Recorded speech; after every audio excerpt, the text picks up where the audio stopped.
Again, ang main takeaway natin after what we have gone through dito sa pandemic is the fact that COVID-19 is an airborne disease.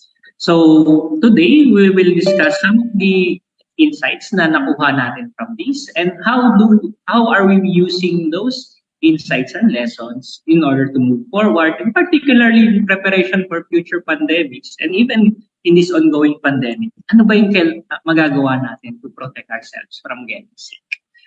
So first, syempre, since sinabing COVID is airborne, ano-ano ba yung mga na-unravel facts? First is that most of the expired aerosols are in fact fine aerosols. Meaning nun yung palutang-lutang sa hangin, yung manipis na aerosol na hindi mo nakikitang tumatalsik. So meron kasing droplet na talsik ng laway. Pero meron ka ding mga aerosols na na-emit every time you do respiratory activities, which includes breathing, speaking, and even coughing. So numerous experimental studies have already evaluated that most of the particles that are being expired by humans has a diameter less than 10 micrometers. So maliit-liit siya compared to what's initially thought of, especially on the onset of the pandemic. Then, syempre, speaking of numerous studies, kahit anong modality, meaning maski humihinga ka, maski nagsasalita ka lang, kapag umuubo ka din, most of the aerosols that are being emitted, so if you check yung distribution na na-emit, are those fine aerosols. And those fine aerosols, kailangan mabagal mag-ship yung slides. Okay. Most of those fine aerosol carry most of the viral load, meaning yung virus na dala-dala na nagkakos ng infection are carried by those fine aerosols. So numerous studies, experimental studies were already done to parang establish that fact. So this is an example on which parang breathe in towards a cone yung infected na patient. Then somehow may ducting dito. And ang napansin is most of the virus, instead na na-deposit siya dun sa surface ng cone, nag-travel pa siya dun sa cone. Nag-travel pa siya dun sa duct. So meaning, ang mainly nagkikerry ng SARS-CoV-2 are in fact yung mga fine aerosols na pwedeng dumaan through ducts. And speaking of ducts, sinubukan na rin to even on animals, sa ferrets. So you have this infected ferret right here. Then you have this recipient na ferret above. And you have this tube right here na paliko-liko. So kung talsik siya ng laway, supposedly hindi mahahawa yung recipient supposedly. Pero dahil dala-dala siya ng hangin, nahawa yung ferret. Parang naging positive din siya sa SARS-CoV-2. And even the fact na kahit sa hangin lang mismo, so kung sumalok lang ng konting hangin, tapos sinampling nila, may nakita silang SARS-CoV-2 sa hangin. So anong implications nun?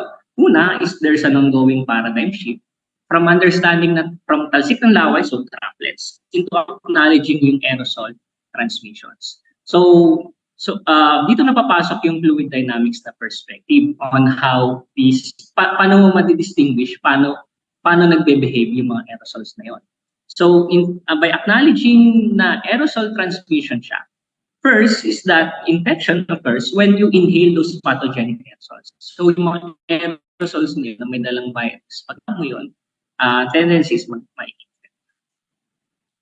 Tapos na-unravel din yung assertion behind sa droplet transmission. So through literature review, parang sinasabi na wala naman actually demonstration na dahil sa talsik ng laway nagkaroon ng infection. While at the same time, unraveling those literature reveals na it's an assertion ng isang American epidemiologist, isang renowned American epidemiologist, si Charles Chapin, 1912, yung assertion na kaya nagkakaroon ng hawaan dahil natalsikan ng laway. Parang tinatry niyang i-route off yung aerosol transmission even though wala pang evidence na nagsasuggest. So, question na lang, paano nag-move yung aerosol? So, paano napapasok yung fluid dynamics sa perspective? Parang kailangan na ng help from physical scientists and engineers in helping us understand ano yung implications nito. So, if you recall, Newton's laws of motion, sum of all forces is equal to mass times acceleration. So, first is, paano natin na-identify forces? Of course, if you have this pathogenic aerosol, meron siyang weight. Yung weight is a force due to gravity.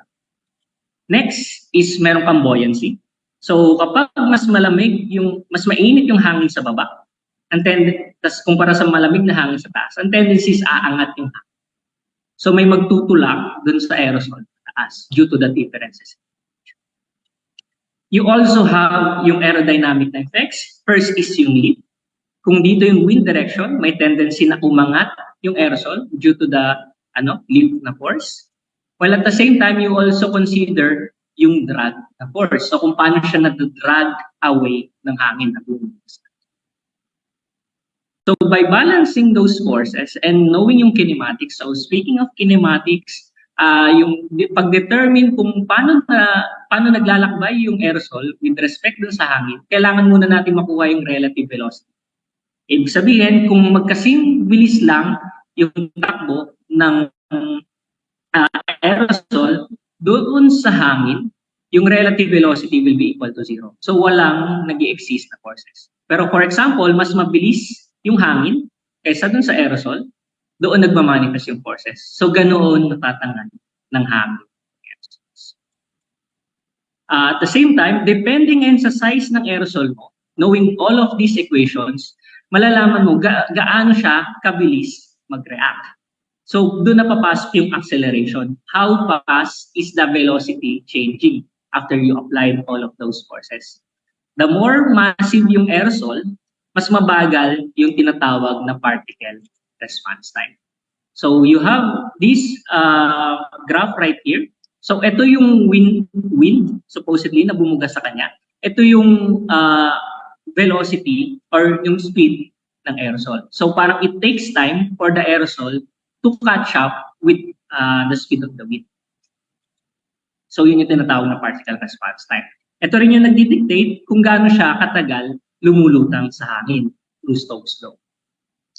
So the smaller the particles, and the smaller the aerosol, mas matagal siyang palutang-lutang sa hangin.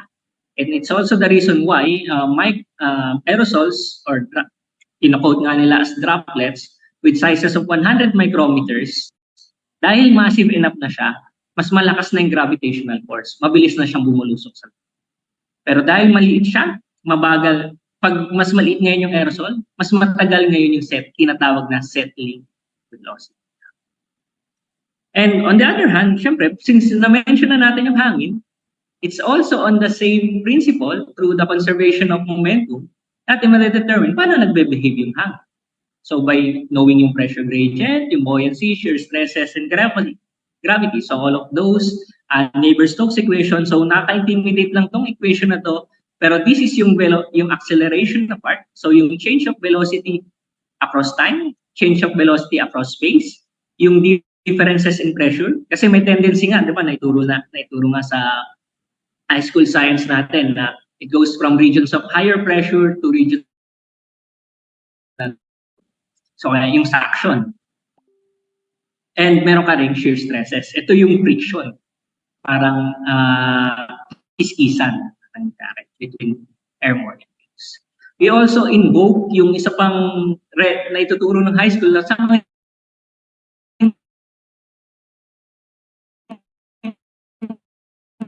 natin na-appreciate fully yung in a system where parang it is close to all transfers of matter. So, ang nun is what goes in is equals what goes out. So if you have this value na gagawin mo lang, we know what goes in, we know what goes out.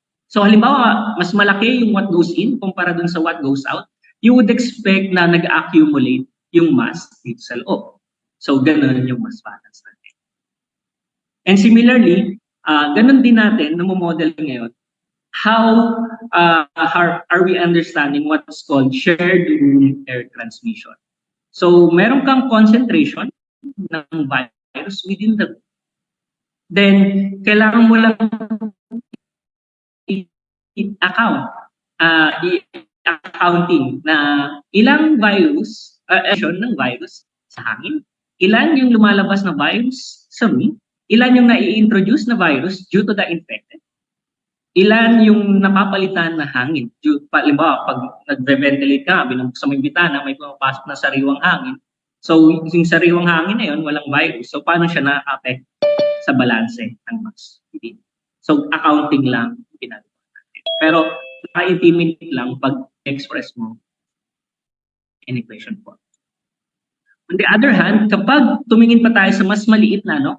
So, interaction between many finite volumes, doon na papasok yung tinatawag na computational fluid dynamics. So, doon na pumapasok yung research ko.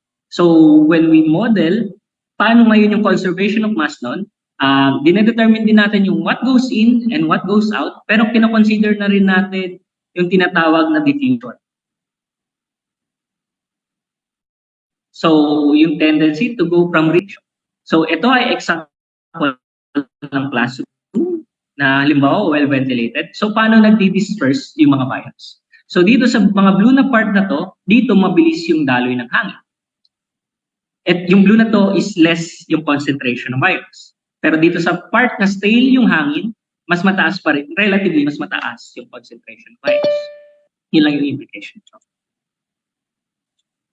Tapos, syempre, mini-mention na natin lahat mechanisms. Paano natin ngayon pinakompute yung risk? So, di ba, napapansin natin ang daming mga epidemiological models na parang based sa number of cases, yung number of susceptible. So, you have yung SEIR model or yung SDIR model for engineering purposes, particularly for analyzing yung tinatawag ng mga super spreader events. When we determine yung infectivity ng virus, we use yung tinatawag na Wells-Riley formula.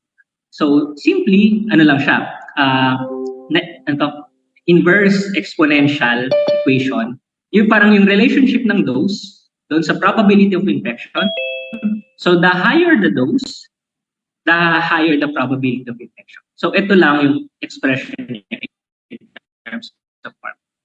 And speaking of those, kailangan lang nating ma-consider gaano ka-infectious yung aerosols, gaano ka-concentrated yung aerosols within that parcel of air na inihinga natin, gaano tayo kabilis humihinga, nagbe-breathe in, and ano yung mass na spot natin. Kasi nagpipinifilter niya yung hangin na dumadaan, na pumapasok at lumalabas sa ating airways. We also consider yung tinatawag na emission, so yung emitted na So, ito may numerical value na. So, meron ka ng infectivity ng pathogen within the aerosols, which we represent using C sub I. Minsan, I na value lang sa other literature.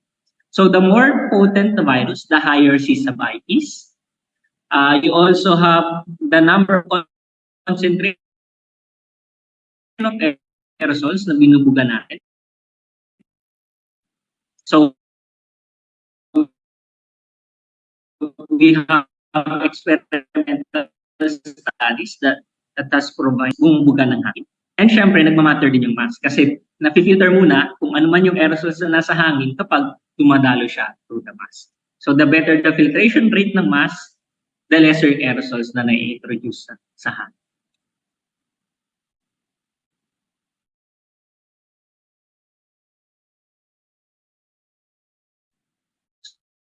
So, papasok ngayon yung conservation ng tinatawag na quanta. So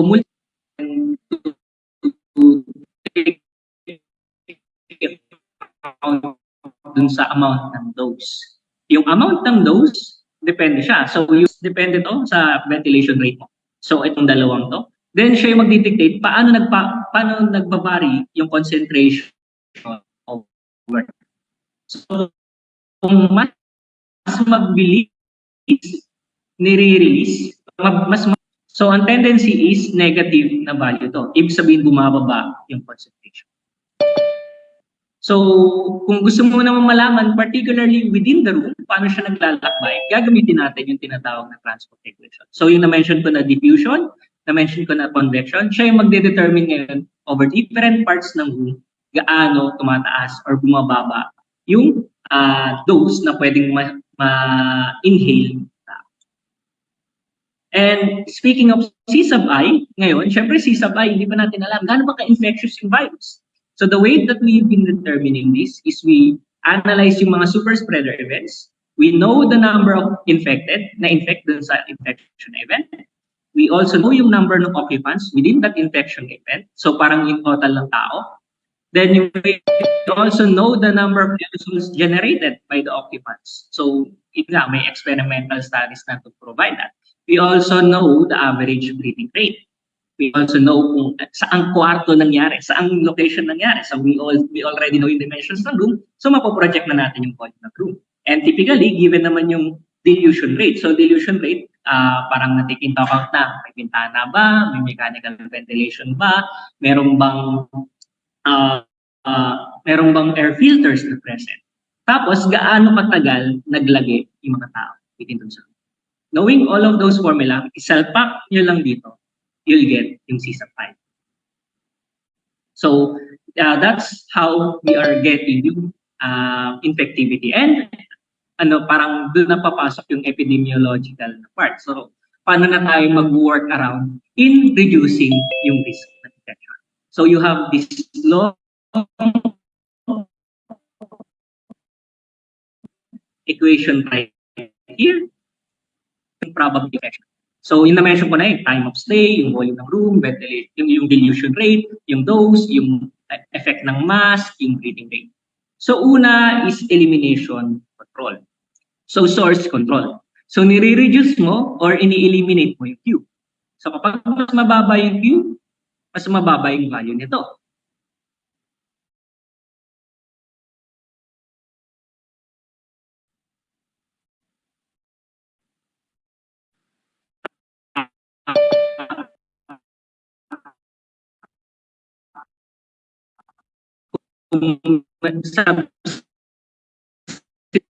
Paglalagay ng air filters or UV technology. So yung UVGI or far UV technology. Ginagawa niya is ini-increase niya yung lambda, yung dilution rate. So pag nag-increase itong denominator na to, so this will get closer to 1. So if this get closer to 1, i-minus mo siya sa 1, magiging close to 0 yung probability of infection. And finally, yung personal protective na equipment dapat to. So yung masking, ginagawa mo lang is yung F sub O at saka yung F sub I, dinidecrease mo lang. So dahil mas mababa yung value nito, bumababa yung risk of infection. Dito rin papasok ngayon, ano yung evaluation natin over different spaces. So this is the recent paper na mapapublish. So ito yung preprint niya.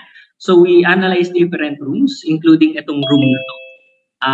Itong room na kinatatagaan ko. So LRT, carousel bus, provincial bus, traditional jeepneys, and ito yung computed na ventilation rate.